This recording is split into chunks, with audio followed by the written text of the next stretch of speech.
history, to the classic Roman history. And this is one of the reasons why they started reviving all the ancient varietals, because they read the Naturalis Historia of Pliny the Elder. Pliny the Elder is one of the most well-known historians of Roman history. He wrote this big encyclopedia about geography, food and wine, and history. And the chapter 14 of his book, Natural History, he wrote about the Grand Cru of Rome. So he said, the Romans, on their way from Rome to Pompeii and Capua, they used to stop in three areas, Caulinum, Falernum, and Trebulanum. These were the three areas where they used to make wine, and they planted actually all a bunch of different varietals. So the Bourbon Kings, of course, they were looking for those ancient vines. And this is the reason why they started reviving them, and they started planting these grapes within their royal vineyards. Because in the past, when they first started making wine, they used. So they started in the 1751-52, where they bought this big piece of land, which was actually the present Caserta, which is the one of the 5 provinces of Campania region. And at the time, Caserta was not even existing, because the name was Torre, because there was a tower of the princes of Caserta. Anyway, Charles bought this big piece of land. They were the vineyards, but then he started to reviving all the indigenous varietals. Some of them coming from Sicily, because he was the king of 2 Sicilies, some from Calabria, and some from Campania.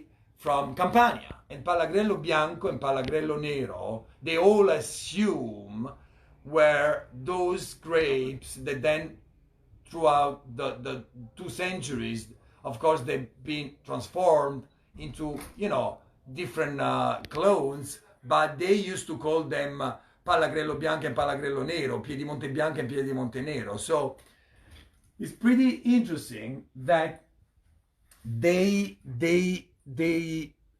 were really focusing on quality, and you can tell that because of a bunch of different reports that their subjects and the people who were responsible for the vineyards, and the orchards, they were always writing reports to the king. And in 1826, Cavaliere Antonio Sancho, who was one of the most important, I would say, responsible of all the land here in northern Campania, he wrote to the king a report saying the wines that we're making are mediocre. So that made sound a little awkward, a little weird. So I was saying that they were focusing on quality. So why all of a sudden it happens that one of these reports says the wines were mediocre? I think that's a good sign, because these guys realized, comparing their wine to the wines that their cousins from France were bringing over, and even the Granducato di Toscana, Leopoldo was the queen's brother. So even in Tuscany, they were doing a marvelous job. So they could not stand the fact that these guys were coming from up the north, coming down south with their own barrels and with their own wine. So when the king in 1826 was saying the wine is mediocre, I think it's a good judgment, which means these guys were aware of the fact that their wines, compared to the wines which are coming from France and Tuscany, were not at the same level. And so they started planting over and over again, and they went from zero, they started from scratch, and they went up to 11 vineyards that they owned in northern Campania. 11.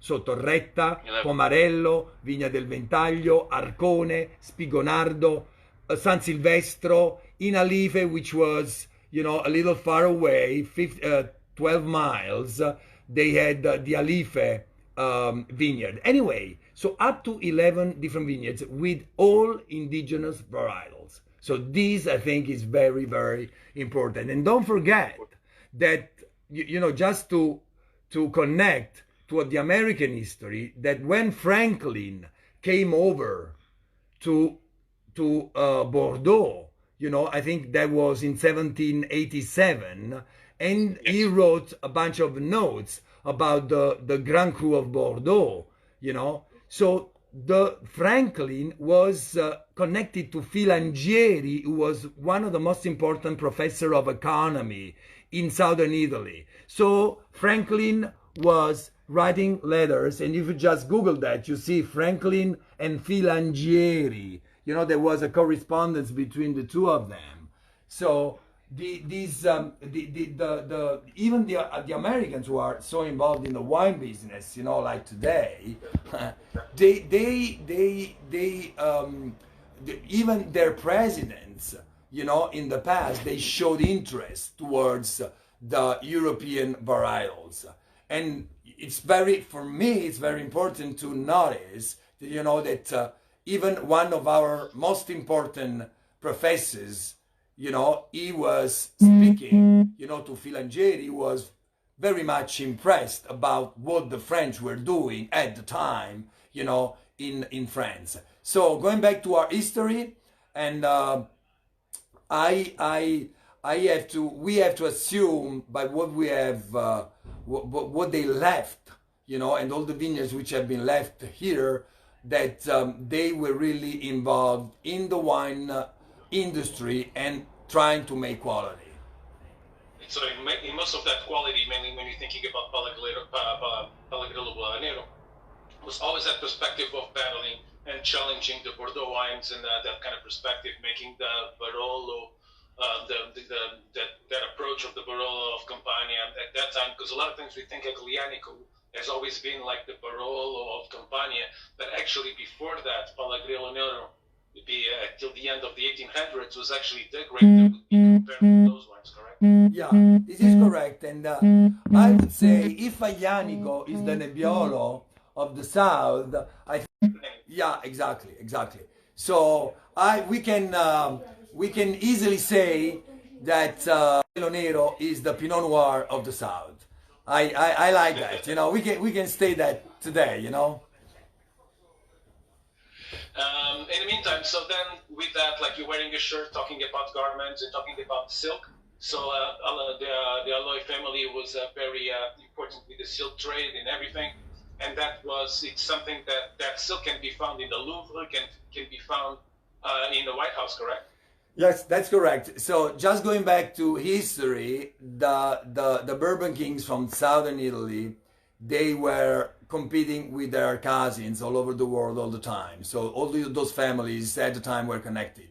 So the Spanish, the French, the Maria Teresa d'Austria, who had, I think, 16 or 17 children, and he distributed them, she spread them all over. And so with the Granducato di Toscana, with the Savoy, anyway. So all those families were connected. And in France, close to Versailles, there was a pretty important factory where they used to make the Gobelin. Gobelin is a pretty specific fabric which is made out of the warp. The warp are all the vertical threads, in a loom.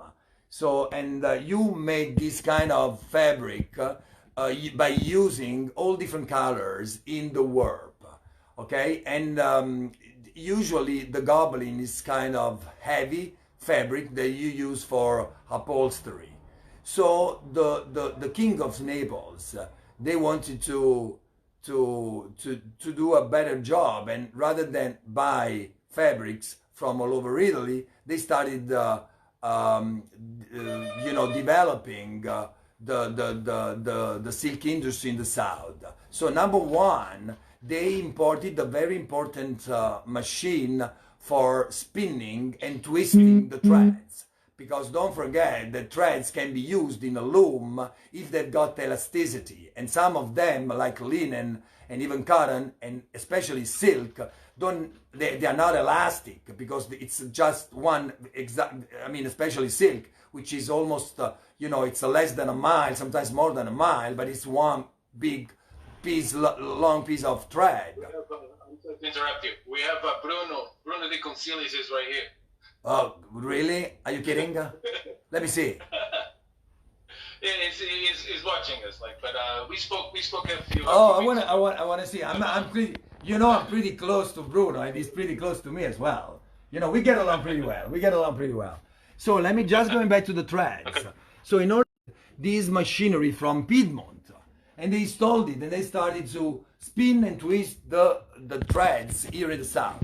So the Alois family was involved in that, because they built this city close to the royal palace of Caserta, that I invite you guys to come over down south, and there is this big palace with a big, huge park, and that was supposed to be the brand new capital, because Naples was on the coast and it was too vulnerable, it was too exposed to the, to the boats, especially the English boats we were coming on the Gulf, trying to conquer the southern Italy. So they, in order to protect themselves, they thought in the very beginning, to move the capital, inland. So according to the project, Caserta must have been the new capital. And so that's why the palace that they built is huge, is as big as Versailles, and the park is even bigger.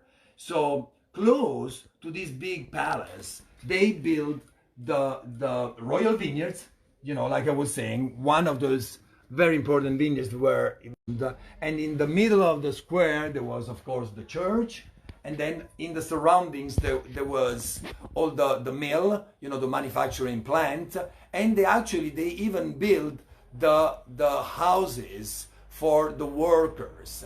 They built a school. I mean, they just did a bunch of things in order to provide welfare to the population, which they started from scratch with 5 families in 1773, and then they went up to 800 people in 1860. Anyway, the Alois family was always, part of the court, and we got involved. I mean, my great grandfather in 1845, he got involved in the manufacturing plant, in the silk manufacturing plant of the Bourbon King, being involved in the silk industry.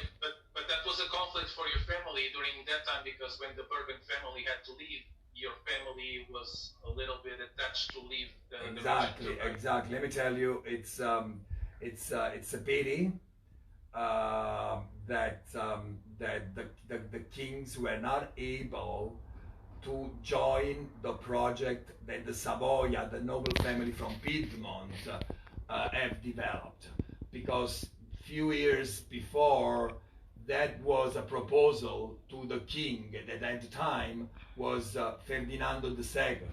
So Ferdinando II had the new agreement on his table, on his desk, and he was thinking about that, but just because he was a little afraid that he could have lost power, he didn't join the project. And so in the very end, after a bunch of revolutions, in 1820 and 1821, 1830 and 1848, there have been a bunch of riots and revolutions in order to bring democracy, and the Republican ideas down south, just because of what happened in the States in 1776 and what happened in 1789 in France. So it's a pity that our king was not able to consider the proposal which actually came from the king of Piedmont.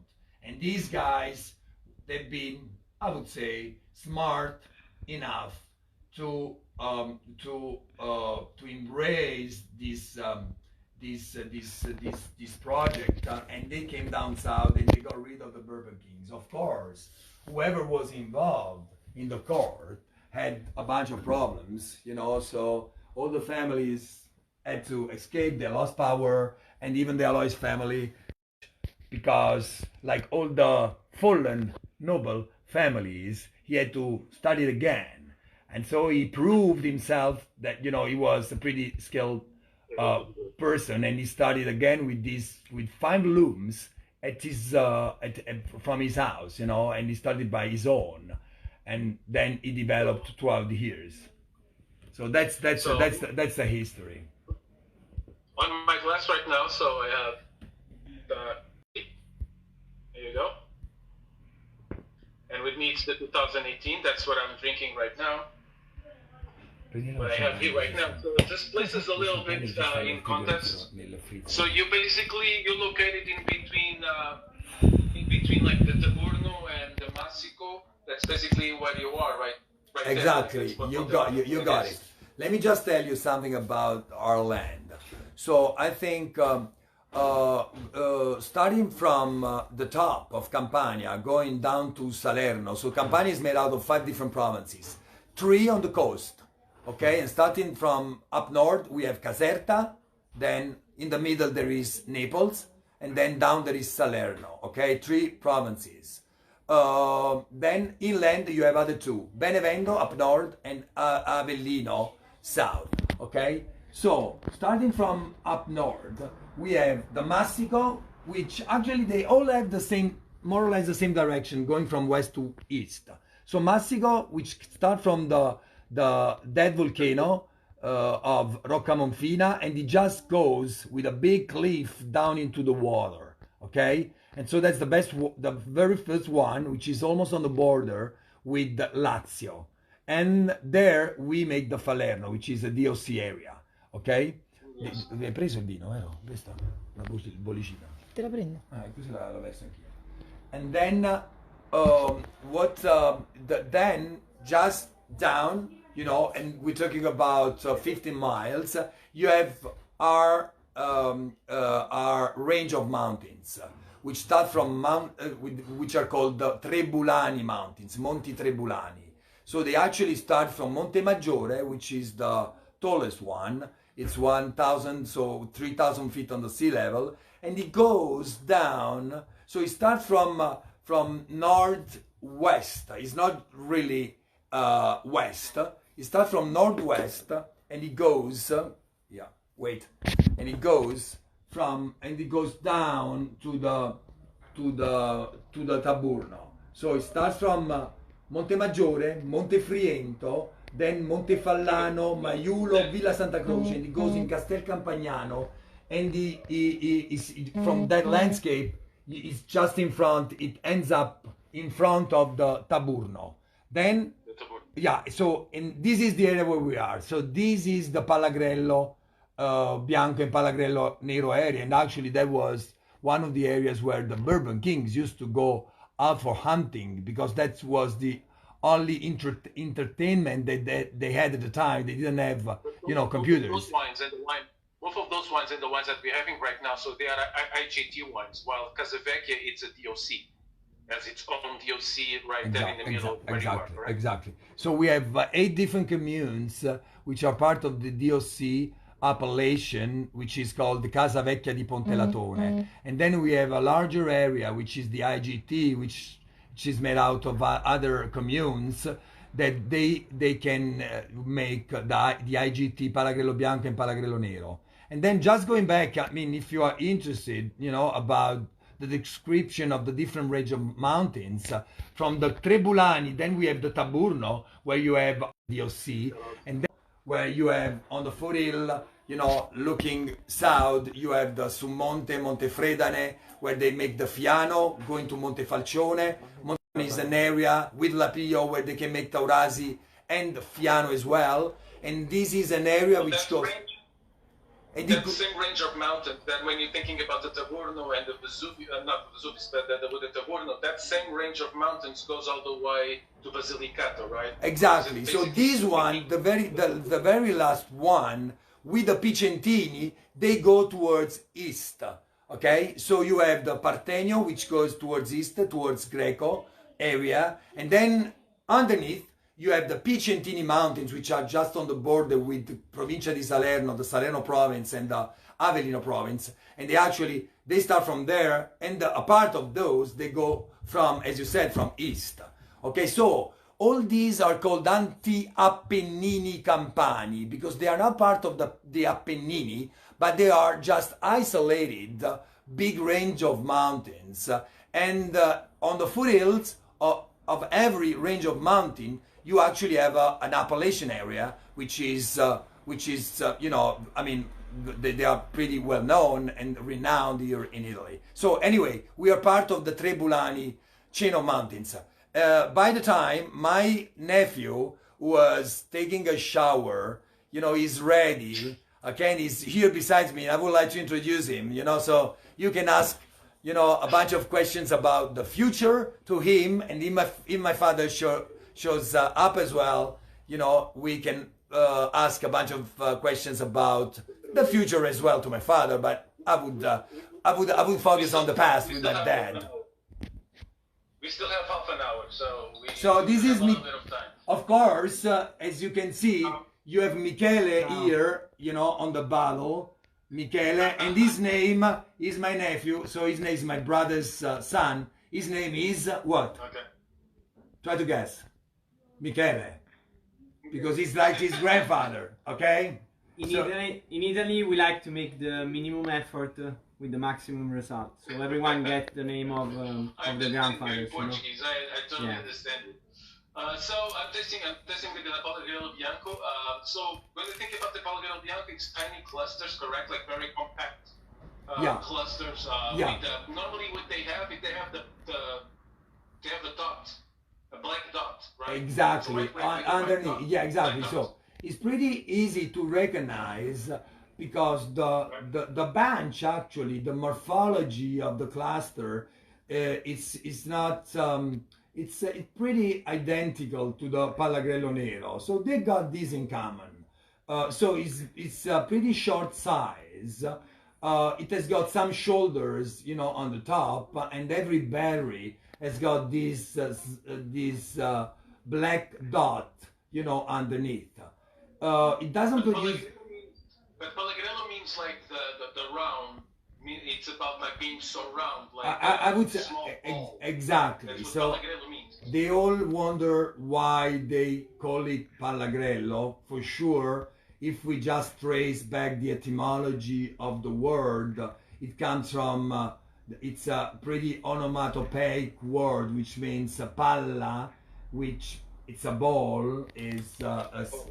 So I think just because the berry is pretty. I would say pretty precise, and it's a circle. So I think they took the name because of the size and the dimension of the berry. Yeah. So this is 50% fermented in still, and then about 3 months. Exactly. So let me tell you this, exactly. So, and talking about these, I would like to introduce, as I told you, our brand new release, which is going to be released in 1 month, and it's our crew, which come from up the hill. So part of Michele, was it Michele's idea? Michele Jr. Was his idea for the new label? Okay, let me tell you, this I hope is gonna be the guy who's gonna embrace the project, you know, in a while. So I'm at the moment I'm wooing him, you know, like I'm flirting him. So I think it was part of his idea as well, especially, you know, for the packaging and even the content, because he's pretty much involved in the taste. He likes wine. So yeah, I think this is of course a project of the family. So going back to the Kayati, this has always been made of these two parcels, one from 900 feet on the sea level and the other one on 350 feet on the sea level. One is the one on 300 feet on the sea level. It's a volcanic soil. You can see, look, I'll show you. Yeah, I'll show you what it is. The other one is stone before. Sorry, say it again. The higher one at 900 feet, it's on limestone. Exactly, you're totally right. And So I'm talking about the one, volcanic. exactly. This is Can the, you show it again? yeah. Very good. Love it. So this is ash, okay? And you usually find this kind of soil, which is kind of brittle. It's not hard. It's not hard at all. We have three different kind of ash. So the sedimentary and the fall deposit ash usually is pretty hard. The one which is called fall deposit ash is very fragile and brittle because it's a kind of ash which has been which is the result of the collapse of big clouds of ashes which came during the eruption of the volcano, which went up on the air because of the high temperature. They created this big cloud of ashes that then they usually, after 24 hours, they collapse because of the lower temperature throughout the night. And during the night, the clouds, they just move, you know? And that's why you find this kind of ash even in Puglia, you know, in 20 miles far away from the epicenter of the eruption. So this is called fall deposit ash. And in Italy, in Campania, we call it Ignimbrite Campana. Okay, so the plateau at 350 feet on the sea level, where we grow the Pallagrello Bianco, has always been blended with the one which comes from up the hill, as you said, 900 feet, which is, you can tell, it's kind of white soil. It's all limestone. You can tell. Look at the color. It's pretty. You know, you can tell the difference. One is it's a pale gray, and the other one is white. Okay. And you think those kind of soils and everything that you're just telling me, mainly because of the volcanic soils, that helped Pallagrello Bianco and Pallagrello Nero actually to survive phylloxera? Yeah, exactly. So all the ancient vines which have been found in the last 40 years, 90% of the times they've been found up on the hills. I mean, as you guys know, they've been survived usually because they're close to the beach because of the sandy soil, or up on the hills because of the higher altitude. So yes, see, this is the reason why we spread these new cuttings that we took from these ancient vines up on the hills, because that was his environment. You know, when we first found these big trees, big vines, that because of the size we all assumed they were almost 2 centuries old. So, and I was telling you, so we have always blended the one which come from up the hill and the one which come from the plateau down in the volcanic soil. So limestone and volcanic soil together blended. This year, I mean, started from year 20. Actually, we have always done it, but we have always not ready. Okay, but now, since the vineyards are 15, almost 16 years old, we have perceived the quality of the grapes, and we are pretty satisfied about the result. That's why we have thought to vinify that separately, you know, in part of it in oak, neutral oak, part in stainless steel tanks. And we have this brand new label that I was showing you yet, okay, that is going to be released this year, you know, all around the world. I'm used to that, but I love a little bit of might be like that that process with you doing with the fermentation a little bit in the oak, getting this like nutty profile, a little bit of cantaloupe, a little bit of kind of watermelon. Exactly. But it's persistent. Love that, like zesty citrus, but has all these things going on, going back and forth. But a little bit of kind of exotic, tropical kind of fruit, just a little bit. But I like the nuttiness of it. I like a little bit of the nutty hint that brings to the table. I think it's worth. Yeah, I think it's a pretty interesting profile, aromatic profile, because in the very beginning it always goes towards citrus, so citrus kind of taste, and so grapefruit, lemon, and then as you said, throughout the years exactly it gets all these kind of I mean, let's say most of whites after a certain period of time get that, and it gets that as well, but it gets the almond, as you said, some tropical aromas, but it's I think, this is my opinion, drinking this wine after 12, 13 years, 14 years. So we've just opened 2009 a few days ago, you know, with a bunch of friends and a bunch of professors which came from up north, and it always keep this citrus aromatic profile, which gives a freshness to the wine that I think makes this grape pretty interesting. With tasting 18, like, I know, like Michele just came from probably from the vineyards. He took a shower. He did the harvest. Michele is here. Been so far. Exactly. Michele was just waiting you to mention his name and to get, you know, inside. So, can you join us? Let's see if we can. Let's see if we can. Vai. Michele. Davide, come fai? Vabbè, vai. Piano. Ok. No, Michele. Allora, apri un po' tu, Vince, queste qua. So I'm gonna pour a little wine. I was waiting for my father before opening the wine. So, Bruno, you can ask a few questions to my father about, number one, the future, and number two, about the past as well, okay? Okay, and I will let my nephew, so we have here 3 generations, okay? So altogether we almost make 200 years, okay?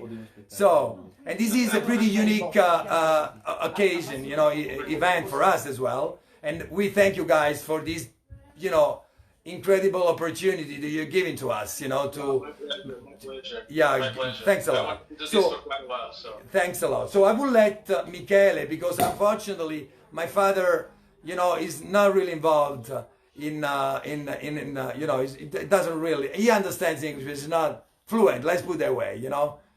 So I will let Michele to translate what he says, okay? So I just sit on the side and I'll let Michele to get in, okay? Okay. Okay, I'll try my best to Mettiti al centro. traduce all the On my questions. glass right now, I have the Casa Vecchia, la Riserva, la Terbuono. Trebulano. Ok, sta bevendo il Tribulanum adesso. Milano. So tell us a little bit about Casavecchia. What was the work of Casavecchia for you? Like, what it means, Casavecchia, of course, for the family and all the history. Tell me a little bit about this Casavecchia. Ok, se racconti un po' la storia del Casavecchia, che cosa vuol dire Casavecchia, da dove deriva? Quando l'hai piantato, vai. Quando Fai, l'hai fai piantato. piccole frasi e lui traduce, se non si capisce niente. Piccole frasi, vai. Sì, ma come non in inglese? In No? italiano. Te lo dico io, a piccole frasi. La casa vecchia si dice casa vecchia perché c'era un ceppo cresciuto in il tempore in questa casa vecchia che abbandonate, e di conseguenza poi ha preso un po' la linea di vinificare questo tipo di vitigno, e la storia ci racconta appunto che questo ceppo è nato da questa casa vecchia, vino che... Ok, so... I can understand a little bit. Let me just see if I understood a little bit. Okay, Because yeah. From what I remember, I think it's saying like the Casa Vecchia, like the old house, like basically that's what the word came from, Casa Vecchia, like old farmhouse, right? Yeah, So exactly. that's the tracing of the grape itself, correct? Yeah, that's where basically the first raw fruit was found. At least this is a kind of a legend. That's what they say, you know. So the fruit was next to this house, and so the name comes from there. And what my grandpa was also saying, so it all starts from there, but then they basically got it back and during the last 20 years they all did actually him together with some other entrepreneurs or farmers, you could say, from the area. They got together and tried to renew this wine, and now this is what we got. And this wine comes from different parcels, right? It comes from the different vineyards in different altitudes, having one with clay and the other one, of course, with volcanic. So, like, how it's been, like, I'm tasting the 2013 right now, like, and it's showing beautifully. Like, I opened it, I actually did with my caravan, but I would like to see, like, I open it, like, in the glasses, can, like, for about 2 hours. How have you seen, like, the evolution of Casavecchia through all these years? Ok, intanto sta provando il Casavecchia del 2013 e la sua domanda è com'è che si è evoluto questo vino durante gli anni, quindi com'è cambiato? E innanzitutto c'è avuto una grande passione per poter far conoscere questo vitigno e non è stato facile, per cui è un vitigno sconosciuto, un vitigno che non se ne è mai parlato. Adesso invece stiamo portando avanti un certo discorso per poter far conoscere meglio in tutti i suoi requisiti, in tutte le sue bontà che ha questo vitigno, che effettivamente in seguito andrà sempre avanti e rigogliosamente portarlo sempre nel modo migliore. Okay, so basically it has been a great challenge for this wine all around the world. This is because, of course, this is a regional variety, so 2 different vineyards, so the evolution has come together with trying to get the awareness of the wine all over, which is what usually happens, because the commercial side of it, so wine all over, comes together with putting passion and trying to change the wine according both to the we can say the taste of the consumer, but also to what the ground and the field tells. And again, this wine. So we're talking about, like, to remind Aldolino. Yeah. And so we're talking about the wine that it's aged in large oak in the bodies. So in the bodies, correct? For 2 years, and then spends 2 years in the bottle, correct? Exactly, yeah. So I'm always getting this kind of a smokiness to it. Is that normal, having that a little smokiness approach in Casavecchia? No? Vuoi dire tu? Vedi?